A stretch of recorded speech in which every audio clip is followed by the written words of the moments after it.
ജനാധിപത്യത്തിൻ്റെ ഉത്സവമാണ് ഓരോ തെരഞ്ഞെടുപ്പും. ജനങ്ങൾക്ക് വേണ്ടി നമ്മൾ തെരഞ്ഞെടുപ്പ് അവസരങ്ങൾ ഓരോ ഉദ്യോഗസ്ഥർ ഉണ്ടാക്കുമ്പോഴത്തേക്കും നമ്മളും അത് മിസ് ചെയ്യാൻ പാടില്ല അല്ലേ. തിരഞ്ഞെടുപ്പ് കമ്മീഷൻ ഉദ്യോഗസ്ഥർക്കും അതിനുള്ള അവസരം ഒരുക്കി നൽകിയിട്ടുണ്ട്.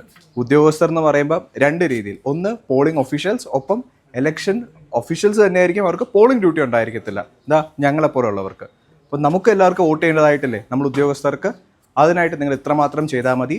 നിങ്ങൾ ഒരു പോളിംഗ് ഡ്യൂട്ടിയുള്ള ഉദ്യോഗസ്ഥനാണ് എന്നുണ്ടെങ്കിൽ നിങ്ങൾക്ക് പോളിംഗ് ഡ്യൂട്ടി ലഭിച്ചതിനോടൊപ്പം ഈ ഒരു ഫോം 12 നിങ്ങളുടെ കയ്യിലുണ്ടായിരിക്കും. ഈ ഡീറ്റെയിൽസ് എല്ലാം തന്നെ നിങ്ങൾ ഫില്ല് ചെയ്യേണ്ടതാണ്. ഇതിനോടൊപ്പം നിങ്ങളുടെ എപ്പിക് കാർഡ് നമ്പറും മൊബൈൽ നമ്പറും കൂടി ചേർക്കാൻ പ്രത്യേകം മറക്കാതിരിക്കുക. ഇല്ല, പോളിംഗ് ഡ്യൂട്ടി ഇല്ലാത്ത ഉദ്യോഗസ്ഥരാണെങ്കിൽ സെയിം ഫോം 12 തന്നെ നിങ്ങൾ ഫില്ല് ചെയ്യുക. മറക്കരുത്, എപ്പിക് കാർഡ് നമ്പറും മൊബൈൽ നമ്പറും ഇതിനോടൊപ്പം എഴുതി ചേർക്കേണ്ടതാണ്.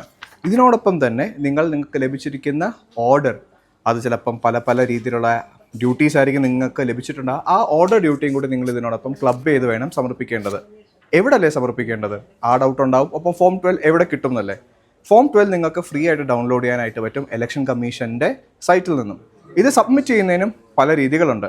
നിങ്ങൾ voter with on election duty ആണ് എന്നുണ്ടെങ്കിൽ നിങ്ങളുടെ ട്രെയിനിങ് സെൻറ്റർ ഉണ്ടല്ലോ, ആ ട്രെയിനിങ് സെൻറ്ററിൽ വേണം നിങ്ങൾ ഈ ഫോം സബ്മിറ്റ് ചെയ്യാനായിട്ട്. ബാക്കിയുള്ള ഉദ്യോഗസ്ഥർ നമ്മൾ 3 മണ്ഡലങ്ങൾ, അതായത് ബത്തേരി, മാനന്തവാടി, അതുപോലെ തന്നെ കൽപ്പറ്റ, ഈ 3 ആർഒമാരുടെ അടുത്ത് നമ്മൾ ഹെൽപ്പ് ഡെസ്ക് സജ്ജീകരിച്ചിട്ടുണ്ട്. അവിടെ നിങ്ങൾക്ക് സമർപ്പിക്കാവുന്നതാണ്.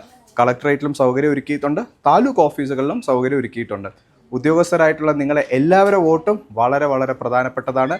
സോ ഈ ഫോം അതാത് സ്ഥലങ്ങളിൽ സമർപ്പിക്കുന്ന കാര്യം നിങ്ങൾ മറക്കാതിരിക്കുക.